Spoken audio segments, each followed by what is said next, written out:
Join me as I try to mend these jeans using Sashiko. This repair might be a problem. Let's see if I can do it.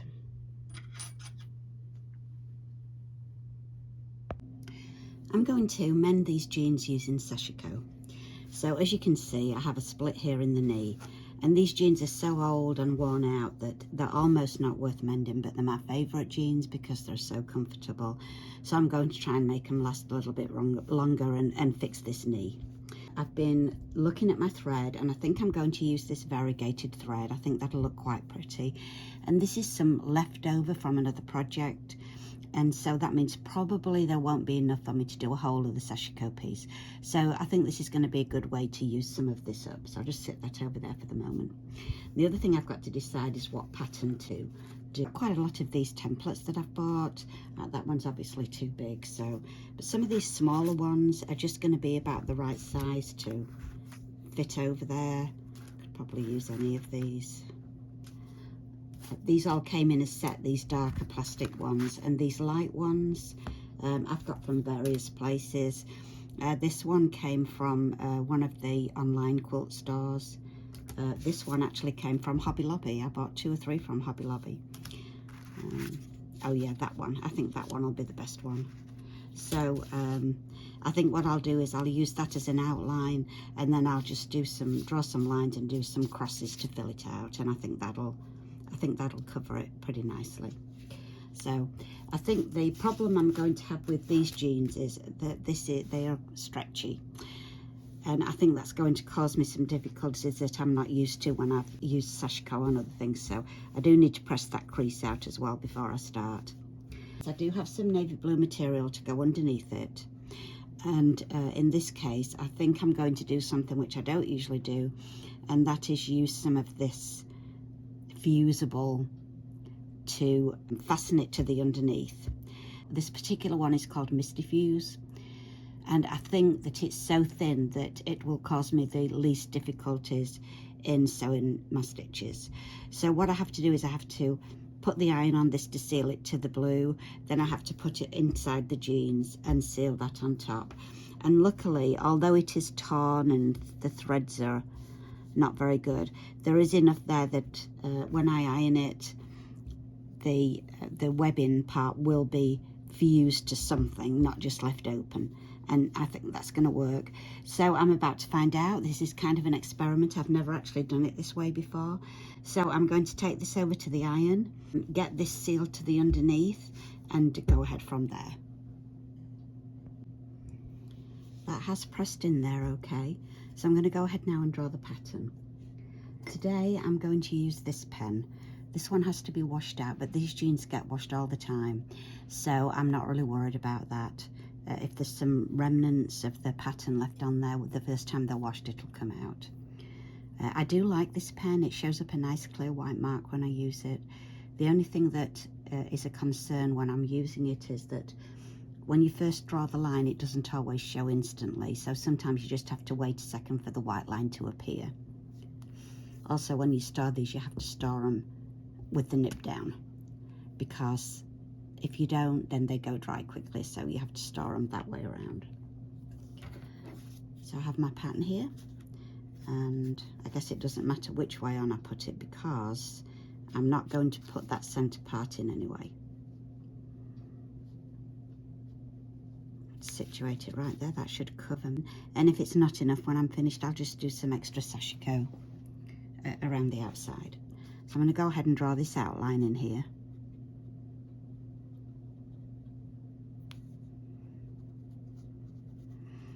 This denim has actually gone quite pale, so I'm wondering if white was actually the right colour to choose to draw this pattern.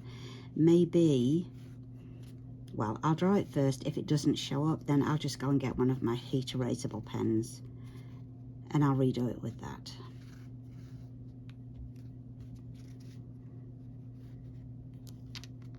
I'm just going all the way around. I'm just trusting that this hasn't run dry and that it's still working. So let's lift it up and see. Well, it's faint, but I can see it.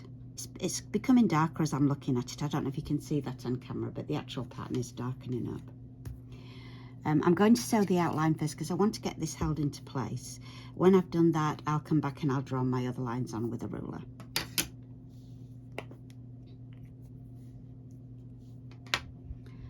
Have a thread here already threaded. Get my Sashiko thimble.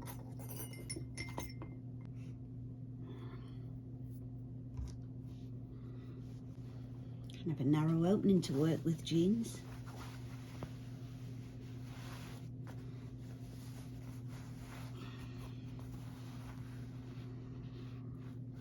And we'll see how well this, or how difficult, I guess I should say, this extra layer of Wonder Web makes it to sew through.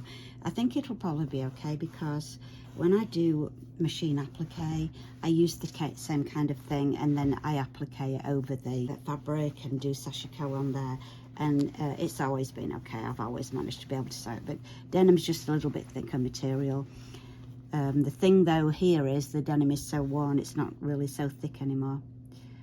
So let me just start doing my usual Sashiko stitch.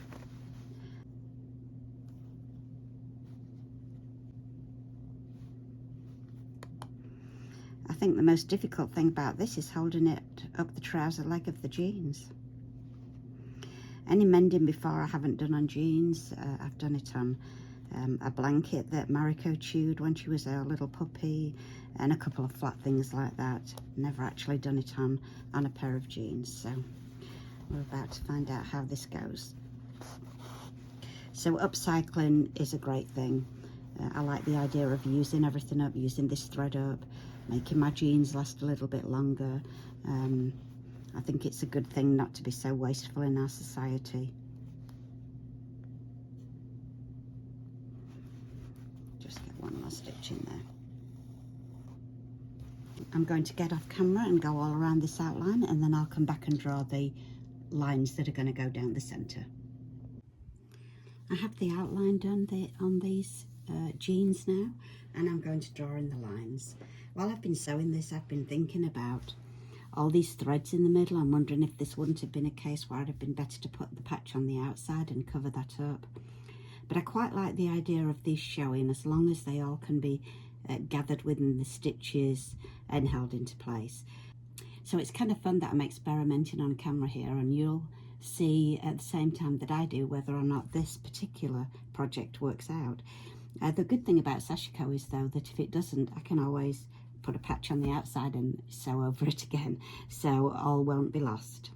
So I'm going to go ahead and draw the lines here. I think I'm going to draw lines about 1/2 inch apart.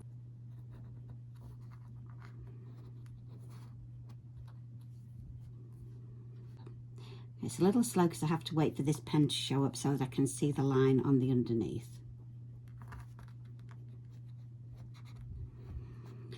So of course they say that Sashiko started as mending and repairing clothes.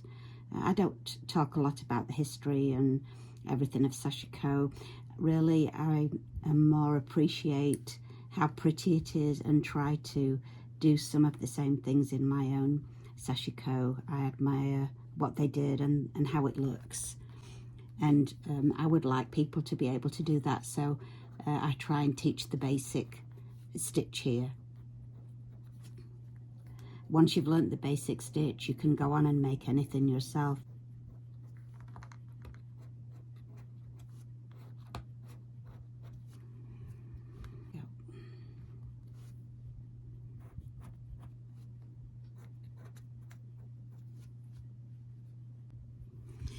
Alright, vertical lines are drawn on that half, and they get brighter all the time as I look at them. That definitely will be something that I can see to sew. So again, I'm going to turn the camera off while I draw the rest of them. So on the back here, this is where my needle and thread finish the outside stitching, but I want to start at a different spot to do the diagonals. So usually I would, on Sashiko, I would just loop the thread at the back, but that's not a great idea with jeans. You know, when you put them on, your toe is going to get caught as you put it on your leg.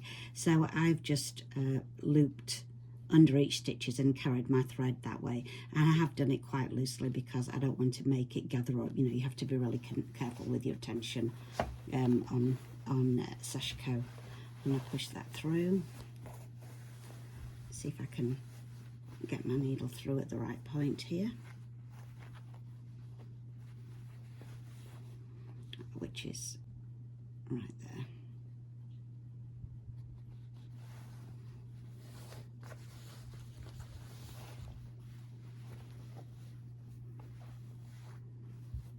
And now I'm just going to go up and down my straight lines, which I finished drawing on there. Now I think as well, normally I would have drawn all the lines, but I want to see what this looks like and how it comes out over these stitches before I go any further. And then I'll make some decisions about what I'm going to do with the rest of it. And although I am being careful with my tension, I am being a bit gentler than I do on some of the things I make, because this material really is quite fragile here, so I'm bearing that in mind as I'm doing it. I finished the vertical lines. Although it does hold some of the loose threads in, I think that even if I do crosses the other way, it's not going to be enough to make a good finish. And that's what I'm working on here now. I'm trying to gather those loose threads so that they'll be caught within the stitching. So I'm going to just keep going along like that and see if I think that's going to be enough, and then I'll decide from there. The stitch I had planned was to do the vertical lines and then some horizontal lines crossing and making little crosses on the fabric. It was a simple Sashiko design. But I started that and realised that it wasn't going to work. So this is the stitch now that I'm doing, and I'm just doing this with a little close-up so you can see better the easiest way to do it.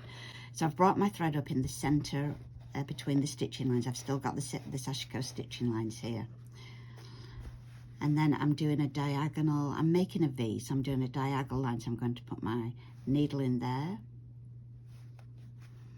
I'm going to bring it out opposite, almost at the other stitch line, and pull it through. Then I'm going to go back down in that same spot, do a little stitch, and then start again. So this was just a little sample demonstrating that. A little bit hard sometimes to tell when I'm sewing on the actual fabric, especially with all that fraying of the fabric and everything that's showing on there.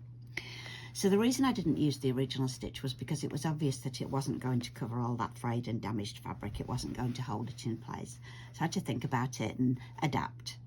And I thought this would be the best one because the slanting lines would hold a lot of those fraying pieces in place. This definitely still works the best.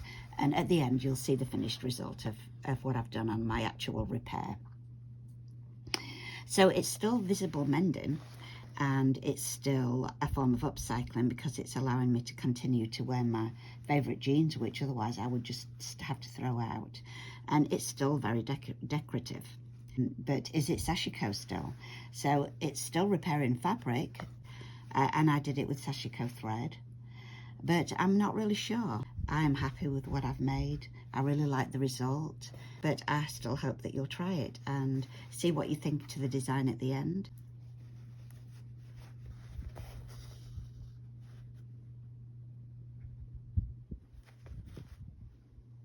So I've finished my visible mending repair here with Sashiko, and I'm pleased with that. I think it looks good.